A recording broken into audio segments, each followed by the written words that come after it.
Hello mortals, I am the BookTube Goddess, the #1 drag queen booktuber on YouTube.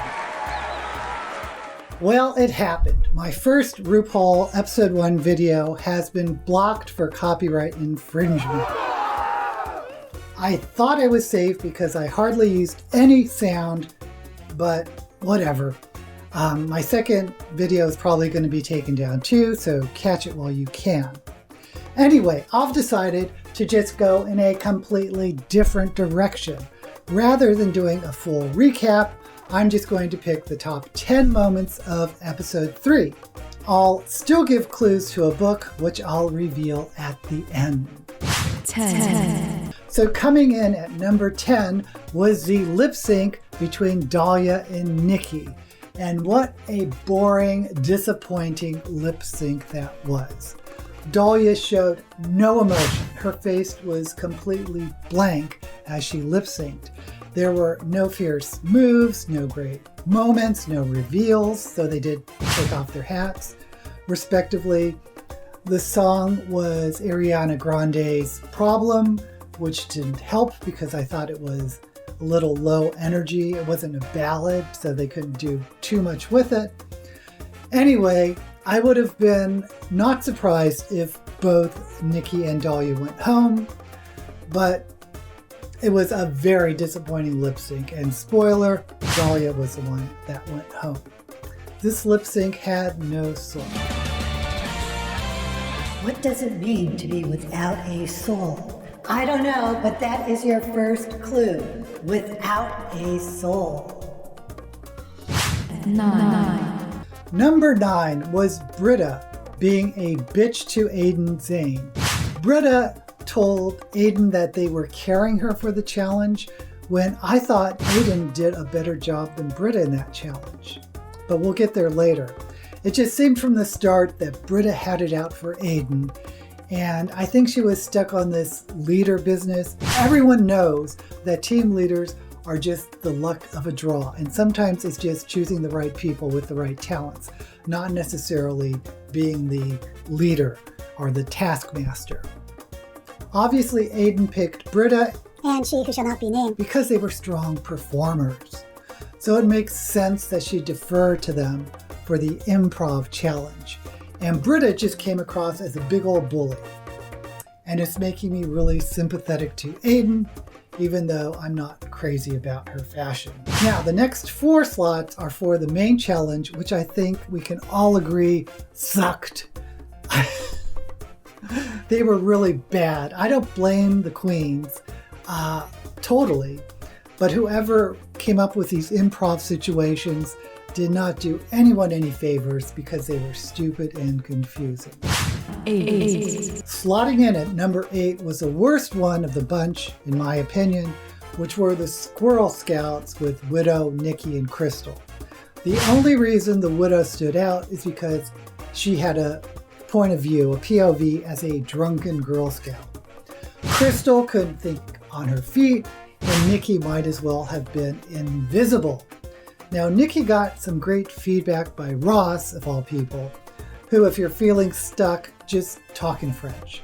And by the way, the rabbit squirrel was a pretty stupid prop.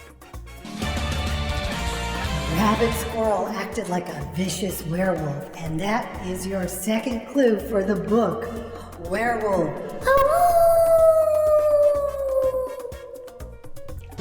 I personally think with 4 groups, there should have been a top group and a bottom group for the winners, which would have meant that Nikki and Crystal would have lip synced. But apparently they had it out for Dahlia in this episode. Just my opinion. 7. Number 7 was the Fruity Patooties, which came in as the second worst for me. It starred Jaden, Raucus, Dahlia, and Jan. It's always harder to have more members because it doesn't give as much time for each member to shine. But boy, was this bad. Raucus was the only one who was at least swinging. She did bring some funny phrases, not much. And Jan and Dahlia might as well not have been there. When Jada came in at the end, she gave good face, and it did pick up in energy, but that was it. Personally, if I was Dahlia, who seemed to wanted to be a glamorous broccoli, I would have done some type of trans twist for LGBT, like saying, I was born a vegetable, but I identify as a banana. But they seem to be stuck on this Brock ally thing, which was stupid. I don't know. I don't know if they decided that or the script decided it. It was stupid. And I kind of groaned at all the stereotypes that gay means that you love Mariah Carey and you hate sports. But oh well. 6. Number 6 was the old lady team, the Del Rio sisters with Gigi, Jackie, and Heidi. I pretty much cringed throughout this entire storyline. I know some people thought Jackie was funny. I just thought it was silly when she tried to make Gigi talk like a mannequin, like a puppet, like a ventriloquist dummy. And poor Gigi. The storyline called for her to be dead throughout the whole thing. It was a Weekend at Bernie's type of moment. Heidi was, in my opinion, the funniest and the standout. I just don't understand why they praised Jackie's performance, because it wasn't funny. 5. Number 5 was Aiden, Britta, and She who shall not be named. as sisters struck by lightning and sharing one brain. The concept was stupid, and the slow talking could be a little bit painful at times, but I thought it was the funniest of the bunch. I'll watch this segment twice now because people kept saying that Aiden was bad, but my eyes kept going to Aiden. Personally, I thought she gave the best faces. I thought it was a choice that she was like looking at her sisters trying to follow. I thought she was funnier than the other two. Just my opinion, but she got the edit showing that she was the weak link. But watch it again and try to be objective. I think Aiden was the standout. 4. Number 4 was Dahlia revealing that she has a twin. Completely out of left field, but this was the most interesting thing about Dahlia. She had an identical twin who wanted to get into drag, but she didn't want to help her, which showed something about their dynamics. There is a drag queen twin act already called the Coil Twins, two really attractive and adorable twinks who are killing it on TikTok and who also have a YouTube channel, which I'll link below. 3. Number 3 was Dahlia leaving in a huff after Rue told her to sashay away. I had to rewind it because I thought that she gave 2 middle fingers to everyone at the end, but she was just sort of over it. It was a memorable send-off, but probably for all the wrong reasons. But the shady editing with all the shocked looks made it look all that much worse. Oh, and by the way, just to give some love to Dahlia, if you watch Michelle Visage's What You Packing with Dahlia, which I'll link below, she is a much more appealing Dahlia when she's not under pressure and just being herself. Where was that Dahlia?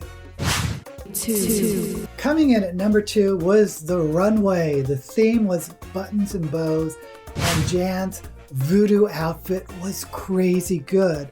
I totally didn't expect it from Jan. Another standout was the outfit designed by Florence DeLee. It was an amazing spooky baby doll. And yes, even though we're going to try to avoid She who must not be named. who was the winner this week, I do want to give credit to the designer of her outfits when it's deserved. I'll link Florence DeLee's Instagram below. Maddie Rants, who does reviews, also announced that's how he's going to do his reviews, and I think I'm going to follow his lead and praise the designer when it's deserved. The other outstanding outfit was Gigi Good's orange button outfit. She had said 25,000 buttons on the runway and 24,000 in Untucked, but whatever, it was gorgeous. Then there's Nikki's Cinderella look, which told a story, but I hated that mouse that she had. It looked like roadkill. She should have had a cuter little mouse. The other looks were, for the most part, okay, except for Aiden's beret sweater, which was terrible. The other look I didn't like was Jackie's droopy Mary Poppins outfit. I liked the concept of her look a lot, based on Victorian pearly fashion, but I think it was the material that threw me. It was slick and plasticky, rather if it was frothy and lacy, I think that would have looked so much better. Oh, we do so love Victorian fashion. In fact, our third clue is Victorian. Can you guess what the book is? Find out at the end. Psst. She would have looked better with a parasol. 1. Number 1 for this week. Are you ready? It was the editing out of She who shall not be named. Now, they didn't have time to do any major editing last week, but this week it was really obvious that they edited out her confessionals and gave her as little airtime as possible. I'm not sure how this will work out going forward if she continues winning challenges, but I really do appreciate VH1's motivation to make this season about the queens who were not caught in a scandal. I hope you like this new format. Please give this video a thumbs up and subscribe if you want to see more. The 3 clues are Without a Soul, Werewolf, and Victorian. Do you know the book? If you guessed Soulless by GAIL CARRIGER, you would be absolutely right. Soulless is a paranormal romance set in a steampunk alternative reality during the Victorian era. Alexia Terabati is the main character, a woman who is soulless, which means she has the ability to suppress the supernatural abilities of vampires and werewolves. And yes, vampires and werewolves are very much a part of this alternative reality where they are upright citizens as long as they behave. And the story is a mystery on why high society vampires are disappearing, which Alexia must help solve with the help of Chief Inspector Lord Connell Macon, who is the devilishly handsome werewolf. The writing is a reason to read this novel. GAIL CARRIGER, the writer, has this amazing talent for comic writing in the style of Jane Austen. This is a light, fun, fast novel, which I think you may enjoy. So until we meet again, may all your books be blessed. And may all your drag be fabulous.